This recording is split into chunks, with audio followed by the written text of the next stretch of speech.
राधे राधे दोस्तों, जय श्री कृष्णा। स्वागत है आपका हमारे चैनल पर। चलिए आज हम भगवान श्री सत्यनारायण जी की कथा लेकर आए हैं, तो प्रेम से बोलिए श्री सत्यनारायण भगवान की जय। देखिए, वैसे तो भगवान को सभी महीने अत्यंत प्रिय हैं, परंतु कहते हैं कि ये मार्गशीर्ष का महीना जो होता है ये लक्ष्मी नारायण जी को अत्यधिक प्रिय है। वैसे तो पूरे अघन मास में श्री सत्यनारायण भगवान की कथा को सुनने से आपको अत्यंत फलों की प्राप्ति होती है, किंतु मार्गशीर्ष पूर्णिमा की यानी अघन की पूर्णिमा के दिन जो श्री सत्यनारायण भगवान की कथा को सुनते हैं उन मनुष्यों के सभी पाप और संकट कट जाते हैं तथा सभी मनोकामनाओं की पूर्ति होती है। तो आइए भगवान श्री लक्ष्मी नारायण जी के चरणों का ध्यान करते हुए आज हम भी पूर्णिमा के दिन बड़ी श्रद्धा और प्रसन्नचित्त मन से श्री सत्यनारायण भगवान की कथा सुनते हैं। इस कथा को पूरा अवश्य सुनिए। आमतौर पर देखा जाता है कि किसी भी शुभ कार्य से पहले या मनोकामना पूर्ति होने पर श्री सत्यनारायण व्रत की कथा सुनी जाती है। हमारे सनातन धर्म से जुड़ा शायद ही कोई ऐसा व्यक्ति होगा जिसने श्री सत्यनारायण कथा का नाम ना सुना हो, ना यह कथा सुनी हो। हजारों साल तक किए गए यज्ञ के बराबर माना जाता है इस व्रत को। शास्त्रों के अनुसार ऐसा माना गया है कि इस कथा को सुनने वाला व्यक्ति अगर व्रत रखता है तो उसके जीवन में दुखों को श्री हरि विष्णु स्वयं ही हर लेते हैं। स्कंद पुराण के अनुसार भगवान श्री सत्यनारायण श्री हरि विष्णु का दूसरा रूप है। इस कथा की महिमा को भगवान ने बताया है कि पूर्णिमा के दिन इस कथा को सुनने का विशेष महत्व है। कलयुग में इस व्रत कथा को सुनना बहुत प्रभावशाली माना गया है, तो हमारी आपसे विनम्र विनती है कि इस कथा को पूरा अवश्य ही सुनिए। जो लोग पूर्णिमा के दिन इस कथा को नहीं सुन पाते हैं वह कम से कम भगवान श्री सत्यनारायण जी को अपने मन से ध्यान करके उनका स्मरण करते हैं, उससे भी उन्हें विशेष लाभ होता है। पुराणों में ऐसा भी बताया गया है कि जिस स्थान पर श्री सत्यनारायण भगवान की पूजा होती है वहाँ गौरी गणेश नवग्रह और समस्त दिक्पाल आ जाते हैं। आप इसमें व्रत कथा में केले के पेड़ के नीचे कर सकते हैं इसको, अथवा अपने घर में के ब्रह्म स्थान पर भी इस पूजा को करने से आपको उत्तम फल की प्राप्ति होती है। आप इसके भोग में पंजीरी, पंचामृत, केला और तुलसी दल के विशेष रूप से शामिल कर सकते हैं। सिर्फ पूर्णिमा को ही नहीं, यदि आप किसी विषम परिस्थिति में फंस गए हैं या फिर आपको लगता है कि आपको भगवान की कृपा चाहिए तो आप भगवान को स्मरण करते हुए इस व्रत को मान सकते हैं। और यकीन मानिए कि आपके प्रेम के भूखे हैं भगवान, और आपके प्रेम के भाव में बदकर भगवान चले आते हैं और आप किसी भी परिस्थिति में फंसे हो भगवान आपको ज़रूर उससे उबार देते हैं। इस कथा के प्रभाव से आपके खुशहाल जीवन, दाम्पत्य सुख, संतान सुख, स्वास्थ्य सुख और समस्त ऐसी मनोकामनाएं पूर्ण होती हैं। भगवान श्री लक्ष्मी नारायण जी के चरणों का ध्यान करते हुए आइए आज हम भी इस कथा का रसपान करते हैं। तो चलिए हमारे साथ श्लोक का स्मरण करिए। मंगलम भगवान विष्णु मंगलम गरुड़ध्वज मंगलम पुंडरीकाक्ष मंगलाय तनो हरि। एक समय की बात है, नैमिषारण्य तीर्थ में शौनक आदि ऋषियों ने श्री सूत जी से पूछा कि हे प्रभु, इस कलयुग में वेद विद्या रहित मनुष्य को प्रभु भक्ति किस प्रकार मिल सकती है तथा उनका उद्धार कैसे होगा। मुनि श्रेष्ठ, ऐसा कोई व्रत बताइए जिसमें थोड़े समय में ही सभी पुण्य फल मिले और मनवांछित फल भी मिल जाए। इस प्रकार की कथा सुनने की हम आपसे इच्छा रखते हैं। सर्वशास्त्रों के ज्ञाता श्री सूत जी बोले कि हे वैष्णव पूज्य, आप सभी के समस्त प्राणियों के हित की बात पूछी है, इसलिए मैं एक श्रेष्ठ व्रत की आप सभी को बताऊंगा जिसे नारद जी ने लक्ष्मी नारायण जी से पूछा था और स्वयं लक्ष्मीपति ने मुनि श्रेष्ठ नारद जी से इस कथा को कहा था। आप सभी से ध्यान से सुनिए। एक समय की बात है, योगीराज नारद जी दूसरों के हित की इच्छा लिए अनेक लोकों में घूमते हुए मृत्युलोक में आ पहुँचे। यहाँ उन्होंने अनेक से जन्म पाए प्राणियों को दुख में देखकर और अपने कर्मों द्वारा अनेकों दुखों से पीड़ित देखा। उनका दुख देख नारद जी सोचने लगे कि कैसा यत्न किया जाए जिससे करने से निश्चय रूप से मानव के दुखों का अंत हो जाए। इसी प्रकार मनन करते हुए वह विष्णु लोक में गए वहाँ वह देवों के ईष्ट नारायण की स्तुति करने लगे, जिसके हाथों में शंख चक्र गदा और पद्म थे और गले में वरमाला पहने हुए थे। स्तुति करते हुए नारद जी बोले, हे भगवान, आप अत्यंत शक्ति से संपन्न हैं। मन तथा वाणी भी आपको नहीं पा सकती। आपका यदि मध्य तथा अंत नहीं है। निर्गुण रूप सृष्टि के कारण भक्तों के दुखों को दूर करने वाले आपको मेरा नमस्कार है।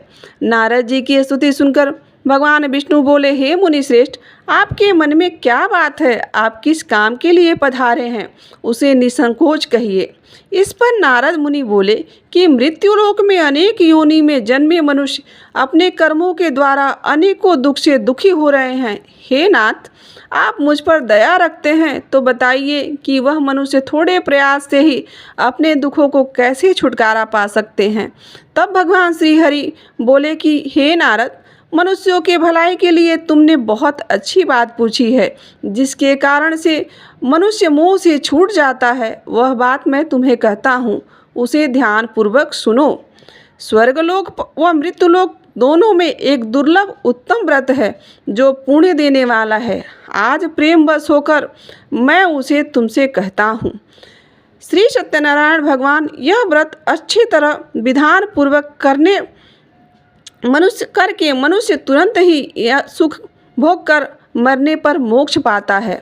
श्रीहरि के वचन सुनकर नारद जी बोले कि हे प्रभु, उस व्रत का फल क्या है और उसका विधान क्या है? यह व्रत किसने किया था? इस व्रत को किस दिन करना चाहिए?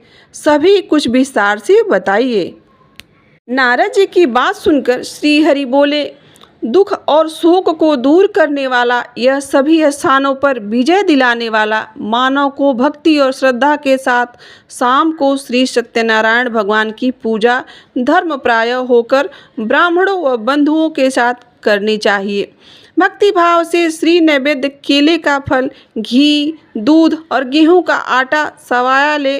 गेहूं के स्थान पर साठी का आटा आप ले सकते हैं तथा गुण लेकर और सभी भक्षण योग्य पदार्थों को मिलाकर भगवान का भोग लगाएं। ब्राह्मणों सहित बंधु बांधवों को भी भोजन कराएं। उसके बाद स्वयं भोजन करें। भजन कीर्तन के साथ भगवान की भक्ति में लीन हो जाएं। इस तरह से सत्यनारायण भगवान का यह व्रत कर मनुष्यों की सारी इच्छाएं निश्चित रूप से ही पूरी होती हैं। इस कलिकाल अर्थात कलियुग में मृत्युलोक में मोक्ष का यही एक सरल उपाय बताया गया है। इस प्रकार से श्री सत्यनारायण व्रत का प्रथम अध्याय संपूर्ण होता है। बोलिए सत्यनारायण भगवान का की जय। दोस्तों, अब दूसरा अध्याय सुनिए। श्री सूत जी बोले, ऋषियों, जिसने सबसे पहले इस व्रत को किया था, मैं उनका इतिहास आपको बताता हूँ, उसे ध्यान से सुनो। सुंदर काशीपुर नगरी में एक अत्यंत निर्धन ब्राह्मण रहते थे। भूख प्यास से परेशान हो वह धरती पर घूमते रहते थे। ब्राह्मणों ने से प्रेम करने वाले भगवान ने एक दिन ब्राह्मण का भेष धारण कर उसके पास जाकर पूछा, हे विप्र, नित दुखी होकर तुम पृथ्वी पर क्यों घूमते हो? दीन ब्राह्मण बोला, मैं निर्धन ब्राह्मण हूँ, भिक्षा के लिए धरती पर घूमता रहता हूँ। हे भगवान, यदि आप इसका कोई उपाय जानते हैं तो मुझे बताइए। वृद्ध ब्राह्मण बोले कि सत्यनारायण भगवान मनोवांछित फल देने वाले हैं, इसलिए तुम उनका पूजन करो। इसे करने से मनुष्य के सभी दुखों से मुक्त हो जाता है। वृद्ध ब्राह्मण बनकर आए सत्यनारायण भगवान उस निर्धन ब्राह्मण को व्रत का सारा विधान बतलाकर अंतर्ध्यान हो गए। ब्राह्मण मन ही मन सोचने लगा कि जिस व्रत को वृद्ध ब्राह्मण करने को कह गए थे, मैं उसे अवश्य ही करूँगा। निश्चय करने के बाद उसे रात्रि में नींद नहीं आई और वह सवेरे उठकर श्री सत्यनारायण भगवान के व्रत का निश्चय सोचकर भिक्षा के लिए चले गए। उस दिन निर्धन ब्राह्मण को भिक्षा में बहुत सा धन मिला, जिससे उसने बंधु बांधवों के साथ मिलकर श्री सत्यनारायण भगवान का व्रत संपन्न किया। भगवान सत्यनारायण का व्रत संपन्न करने के बाद वह निर्धन ब्राह्मण सभी दुखों से मुक्त हो गया और उसे अनेक प्रकार की संपत्तियों से युक्त हो गया। उसी समय से यह ब्राह्मण हर माह इस व्रत को करने लगा। इस तरह से सत्यनारायण भगवान के व्रत को जो मनुष्य करेगा वह सभी प्रकार के पापों से छूटकर मोक्ष को प्राप्त करता है। जो मनुष्य इस व्रत को करेगा वह भी दुखों से मुक्त हो जाएगा। सूत जी बोले, इस तरह से नारद जी ने नारायण जी का कहा हुआ श्री सत्यनारायण व्रत को मैंने तुमसे कहा है। विप्र, मैं अब और क्या कहूँ। ऋषि बोले, हे मुनिवर, संसार में उस विप्र से सुनकर और किसने इस व्रत को किया, हम सब इस बात को सुनना चाहते हैं, इसलिए हमारे मन में श्रद्धा का भाव है। सूत जी बोले, मुनियों जिसने इस व्रत को किया है वह सब सुनो। एक समय वही विप्र धन और ऐश्वर्य के अनुसार अपने बंधु बांधवों के साथ इस व्रत को कर रहे थे। उसी समय एक लकड़ी बेचने वाला बूढ़ा आदमी आया और लकड़ियां बाहर रखकर अंदर ब्राह्मण के घर के अपनी प्यास बुझाने के लिए गया। दुखी लकड़हारा उसी व्रत को करते देख प्रणाम कर पूछने लगा कि आप यह क्या कर रहे हैं तथा इसे करने से क्या फल प्राप्त होता है, कृपया मुझे भी बतलाइए। ब्राह्मण ने कहा कि हे राजन, यह मनोकामनाओं को पूरा करने वाला यह सत्यनारायण भगवान का व्रत है। इनकी कृपा से मेरे घर में धन धान्य आदि की वृद्धि हुई है। विप्र से सत्यनारायण व्रत के बारे में जानकर लकड़हारा बहुत प्रसन्न हुआ। शरणामृत लेकर वह प्रसाद खाने के बाद अपने घर गया। लकड़हारा ने अपने मन में संकल्प लिया कि आज लकड़ी बेचने से जो धन मिलेगा उसी से मैं श्री सत्यनारायण भगवान का उत्तम व्रत करूंगा। मन में इस विचार को लेकर बूढ़ा आदमी सिर पर लकड़ियां रखकर उस नगर में बेचने गया जहां धनी लोग अधिक रहते थे। उस नगर में उसने अपनी लकड़ियों का दाम पहले से 4 गुना अधिक मिला। बूढ़ा प्रसन्नता के साथ दाम लेकर और वहाँ से केले, शक्कर, घी, दूध, दही, गेहूं का आटा लिया और सत्यनारायण भगवान के व्रत अन्य सामग्री लेकर अपने घर गया। वहाँ उसने अपने बंधु बांधवों को बुलाकर विधि विधान से सत्यनारायण भगवान का पूजन किया और व्रत किया। इस व्रत के प्रभाव से वह बूढ़ा लकड़हारा धन, पुत्र आदि से युक्त होकर संसार के समस्त सुख भोग कर अंतकाल में वैकुंठ धाम चला गया। इस प्रकार श्री सत्यनारायण व्रत कथा के दूसरा अध्याय समाप्त होता है। तो आप सभी प्रेम से बोलिए श्री सत्यनारायण भगवान की जय। प्रिय श्रोताओं, अब श्री सत्यनारायण भगवान की कथा का तीसरा अध्याय प्रारंभ होता है। सुनिए। सूत जी बोले कि हे श्रेष्ठ मुनियों, अब आगे की कथा कहता हूँ, इसे ध्यान पूर्वक सुनिए। प्राचीन काल में उल्कामुख नाम का एक बुद्धिमान राजा था। वह सत्यवक्ता और जितेंद्रिय था। प्रतिदिन देवस्थानों पर जाता और निर्धनों को धन देकर उनके कष्ट दूर करता था। उसकी पत्नी कमल के समान मुख वाली तथा सती साध्वी थी। भद्रशिला नदी के तट पर उन दोनों ने श्री सत्यनारायण भगवान का व्रत किया। उसी समय वहाँ एक साधु नाम का वैश्य आया। उस वैश्य के पास व्यापार करने के लिए बहुत सा धन था। राजा को व्रत करते देखकर वह बड़े विनय के साथ पूछने लगा कि हे राजन, यह भक्तिभाव पूर्वक होकर आप यह क्या कर रहे हैं? मैं सुनने की इच्छा रखता हूँ, इसलिए आप मुझे भी यह बताने का कष्ट करें। राजा बोले, हे साधु, अपने बंधु बांधवों के साथ पुत्र आदि की प्राप्ति के लिए एक महाशक्तिशाली श्री सत्यनारायण भगवान का व्रत और पूजन कर रहा हूँ मैं। राजा के वचन सुनकर साधु आदर से बोला, राजन, मुझसे इस व्रत का सारा विधान कहिए। आपसे कथा सुनकर इस व्रत को करने का मैं भी निश्चय रूप से करूँगा और मुझे भी संतान की प्राप्ति होगी। राजा से व्रत का सारा विधान सुनकर व्यापार से निवृत्त होकर वह अपने घर गया। साधु वैश्य ने अपनी पत्नी को संतान देने वाले इस व्रत का वर्णन कर सुनाया और कहा कि जब मेरी संतान होगी तब मैं भी इस व्रत को अवश्य करूँगा। साधु के इस कथन के वचन अपनी पत्नी लीलावती से कहे। एक दिन लीलावती पति के साथ आनंदित हो संसारिक सुख में प्रवृत्त होकर श्री सत्यनारायण भगवान की कृपा से गर्भवती हुई और उसने 10वें महीने में एक सुंदर कन्या को जन्म दिया। दिनों दिन वह कन्या बड़ी होने लगी। चंद्रमा के समान वह कन्या प्रतिदिन बड़ी होती गई। माता पिता ने अपनी कन्या का नाम कलावती रखा।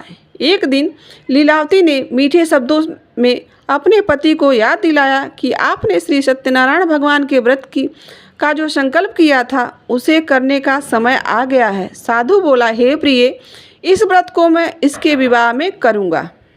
इस प्रकार आश्वासन देकर वह नगर में व्यापार करने के लिए चला गया। कुछ वर्षों के तत्पश्चात कलावती शादी की योग्य हो गई। साधु ने एक बार नगर में अपनी कन्या की सखियों को साथ खेलते हुए देखा तो उसने तुरंत पुरोहित को बुलाकर कहा कि अब मेरी कन्या विवाह योग्य हो गई है, तो आप इसके लिए योग्य वर देखकर आओ। साधु की बात सुनकर पुरोहित कंचन नगर में पहुंचा और वहां देखभाल कर लड़की के लिए सुयोग्य वर ढूंढकर लाया और साधु ने बंधु बांधवों को बुलाकर अपनी पुत्री का विवाह कर दिया। लेकिन दुर्भाग्य की बात यह थी कि साधु ने अभी भी श्री सत्यनारायण भगवान का व्रत नहीं किया। इस पर श्री सत्यनारायण भगवान क्रोधित हो गए और उन्होंने उसे श्राप दे दिया। साधु को अत्यधिक दुख मिले। अपने कार्यों में कुशल साधु बनिया जमाई को लेकर समुद्र मार्ग से स्थित रत्नापुर नगर में आ गया। वहां जाकर ससुर दामाद दोनों ने मिलकर चंद्रकेतु नामक राजा के नगर में व्यापार करने लगे। एक दिन भगवान श्री सत्यनारायण की माया से एक चोर राजा का धन चुरा कर भाग रहा था। उसने राजा के सिपाहियों को अपना पीछा करते देख चुराया हुआ धन वहां रख दिया जहां साधु अपने जमाई के साथ ठहरा हुआ था। राजा के सिपाहियों ने साधु वैश्य के पास राजा का धन पड़ा हुआ देखा तो ससुर जमाई दोनों को बांध लिया और राजा के पास लेकर गए और कहा कि महाराज, हम दोनों चोरों को पकड़ लाए हैं, आप आगे की कार्रवाई की आज्ञा दें। राजा की आज्ञा से उन दोनों को कारावास में डाल दिया गया और उनका सारा धन भी छीन लिया गया। श्री सत्यनारायण भगवान के श्राप से साधु की पत्नी भी बहुत दुखी हुई।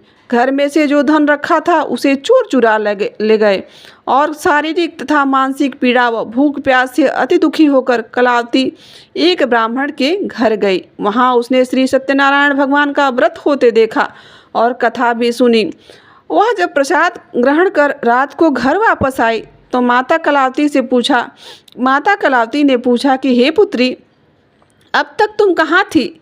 तेरे मन में कोई ऐसी बात है क्या जो तुम मुझसे कहना चाहती है? कलावती ने अपने माता से कहा कि माता, मैं एक ब्राह्मण के घर में श्री सत्यनारायण भगवान का व्रत अनुष्ठान होते देखा है हमने।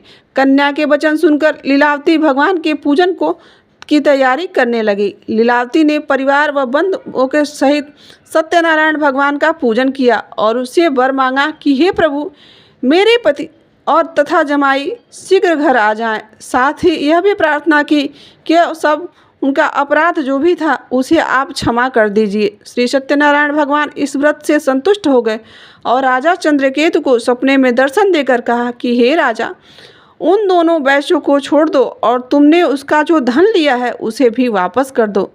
अगर ऐसा नहीं किया तो मैं तुम्हें तुम्हारे राज्य सहित नष्ट कर दूंगा और तुम्हें संतान का कष्ट भी होने वाला है। राजा को यह सब कहकर सत्यनारायण भगवान अंतर्ध्यान हो गए। प्रातःकाल सभा में राजा ने अपना सपना सुनाया।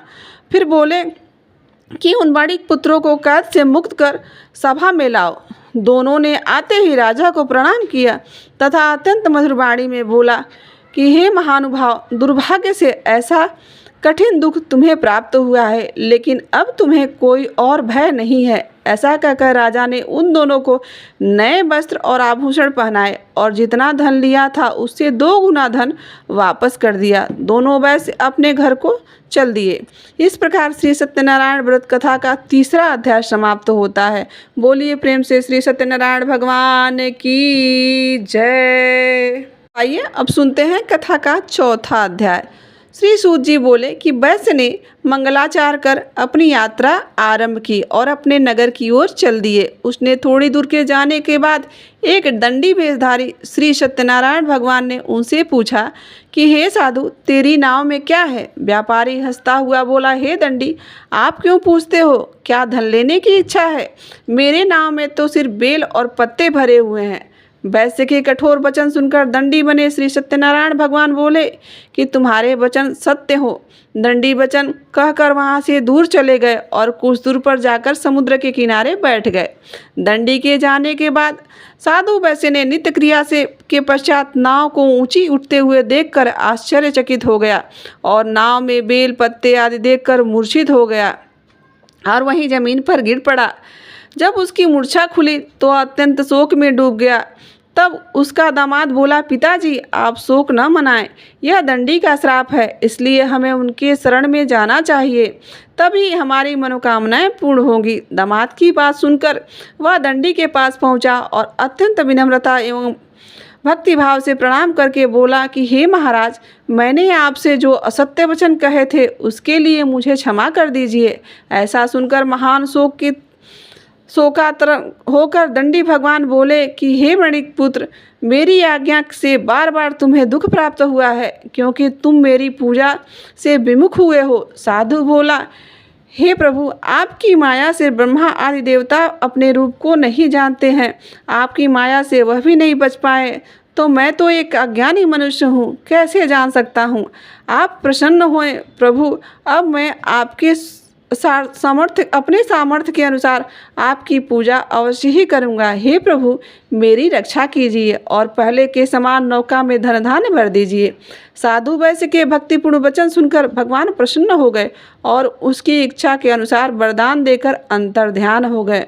ससुर जमाई जब घर लौटे तो नाव से भरे हुए धन को लेकर वह अपने नगर की तरफ बढ़ गए और अपने साथियों के साथ श्री सत्यनारायण भगवान का पूजन कर अपने नगर को चल दिए।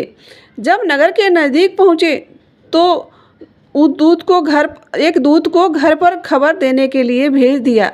दूत साधु की पत्नी को प्रणाम कर कहता है कि हे माता, आपके स्वामी अपने दामाद सहित नगर के निकट आ गए हैं। हे दूत की बात सुनकर साधु की पत्नी लीलावती ने बड़े हर्ष के साथ श्री सत्यनारायण भगवान का पूजन कर अपनी पुत्री कलावती से कहा कि पुत्री, मैं अपनी पति के दर्शन के लिए जा रही हूँ, तू भी अपना व्रत पूर्ण करके शीघ्र ही आ जाना। माता के ऐसे वचन सुनकर कलावती जल्दी से प्रसाद छोड़कर अपने पति के पास चली गई। प्रसाद की अवज्ञा के कारण श्री सत्यनारायण भगवान रुष्ट हो गए और नाव सहित उसके पति को पानी में डुबो दिया। कलावती अपने पति को वहां न पाकर रोती हुई जमीन पर गिर गई और नाव को डूबा हुआ देख और कन्या को रोते हुए देख साधु दुखी होकर बोला, हे प्रभु, मुझसे तो मेरे परिवार से जो भी भूल हुई है उसे क्षमा करे। साधु के दीन वचन सुनकर श्री सत्यनारायण भगवान प्रसन्न हो गए और आकाशवाणी हुई कि साधु, तेरी कन्या मेरे प्रसाद को छोड़कर आई है, इसलिए उसका पति अदृश्य हो गया है। यदि वह घर जाकर प्रसाद खाकर लौटती है तो उसका पति अवश्य ही मिल जाएगा। ऐसी आकाशवाणी सुनकर कलावती घर पहुंचकर प्रसाद ग्रहण करती है और फिर आकर अपने पति के दर्शन करती है। इसके बाद साधु अपने बंधु बांधवों सहित श्री सत्यनारायण भगवान का विधि विधान से पूजन करता है। इस लोक का सुख भोगने के बाद अंत में वह स्वर्ग को प्राप्त करता है। इस प्रकार से श्री सत्यनारायण भगवान व्रत कथा के चतुर्थ अध्याय समाप्त हुआ। बोलिए श्री सत्यनारायण भगवान की जय। आइए अब सुनते हैं श्री सत्यनारायण भगवान कथा का पंचम अध्याय। सूत जी बोले, ऋषियों, मैं और भी एक कथा सुनाता हूँ, उसे भी ध्यान पूर्वक सुनो। प्रजापालन में लीन तुंगध्वज नाम का एक राजा था।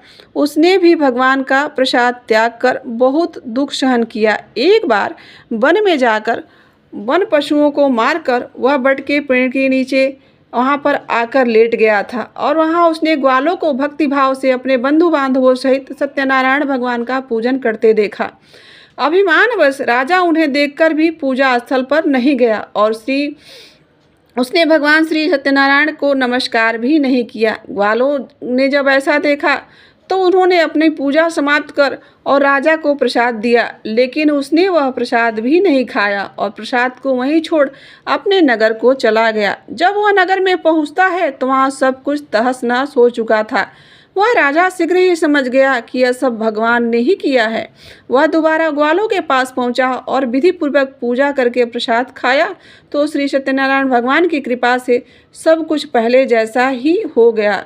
दीर्घकाल तक सुख भोगने के बाद तत्परंत उसे स्वर्गलोक की प्राप्ति हुई। जो मनुष्य परम दुर्लभ इस व्रत को करेगा अथवा सुनेगा, भगवान श्री सत्यनारायण की अनुकंपा से उसे धन्य धान्य की प्राप्ति होगी।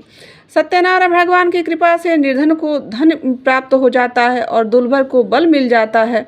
संतानहीन मनुष्य को संतान सुख मिलता है और सारे मनोरथ पूर्ण होने पर मानव अंतकाल में वैकुंठ धाम को जाता है।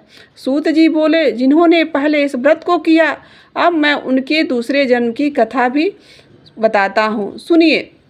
सदानंद नामक ब्राह्मण ने सुदामा के रूप में जन्म लेकर भगवान श्री कृष्ण की भक्ति कर मोक्ष को प्राप्त किया। उल्कामुख नामक जो राजा था, वह राजा दशरथ बने और श्री रंगनाथ जी के का ध्यान करते श्री रंगनाथ कर वैकुंठ को प्राप्त हुए। साधु नाम के जो वैश्य थे, वह धर्मात्मा व सत्य प्रतिज्ञ राजा मूर्ध्वज बनकर अपने पुत्र को आरे से चीर कर और भगवान की परीक्षा में सफल होकर मोक्ष को प्राप्त किए। उन्होंने अपने जो लकड़हारा था, वह अगले जन्म में भील निषाद राज के रूप में जन्म लिया, जिसने भगवान श्री राम के चरणों की सेवा कर मोक्ष प्राप्त किया।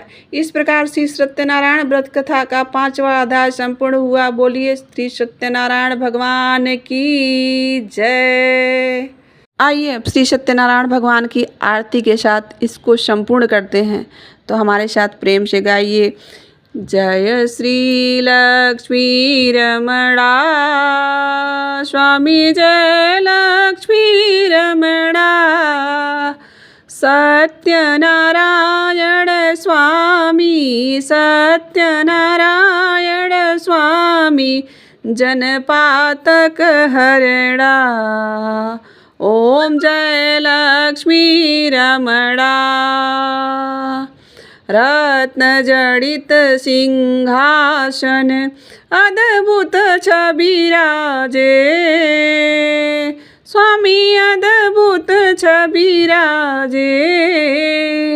नारद करत निरंतर घंटा ध्वनि बाजे। ओम जय लक्ष्मी रमणा।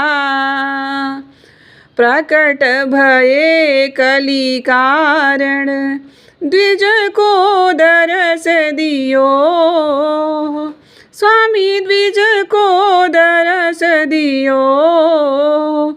बूढ़ो ब्राह्मण बन के, बूढ़ो ब्राह्मण बन कर कंचन महल कियो।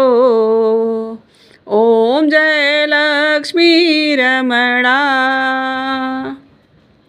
दुर्लभ भील कराल, जिन पर कृपा करी। स्वामी जिन पर कृपा करी। चंद्रचूड़ एक राजा, चंद्रचूड़ एक राजा, तिनके विपत्ति हरी। ओम जय लक्ष्मी रमणा। वैश्य मनोरथ पायो, श्रद्धा तज दीनी। स्वामी श्रद्धा तज दीनी। सो फल भोग्य प्रभु जी, सो फल भोग्य प्रभु जी, फिर स्तुति कीनी। ओम जय लक्ष्मी रमणा। भाव भक्ति के कारण छिन छिन रूप धरी। स्वामी छिन छिन रूप धरी। सदा धारण कीनो दीन दयाल हरि। ओम जय लक्ष्मी रमणा। ग्वाल बाल संग राजा, बन में भक्ति करी। स्वामी बन में भक्ति करी। मन वांछित फल दीनो, मन वांछित फल दीना, दीन दयाल हरि। ओम जय लक्ष्मी रमणा। चढ़त प्रसाद सवाया, कदली फल मेवा। स्वामी कदली फल मेवा। धूप दीप तुलसी से, धूप दीप तुलसी से, राजी सच देवा। ओम जय लक्ष्मी रमणा। श्री नारायण की आरती जो कोई नर गावे, कहत शिवानंद स्वामी, कहत शिवानंद स्वामी, मन वांछित फल पावे। ओम जय लक्ष्मी रमणा। सभी प्रेम से बोलिए श्री सत्यनारायण भगवान की जय। यहाँ तक बने रहने के लिए आप सभी का बहुत बहुत धन्यवाद। भगवान श्री सत्यनारायण की कथा आपके जीवन में सुख और समृद्धि अवश्य ही लेकर आएगी। धन्यवाद। बोलिए श्री सत्यनारायण भगवान की जय।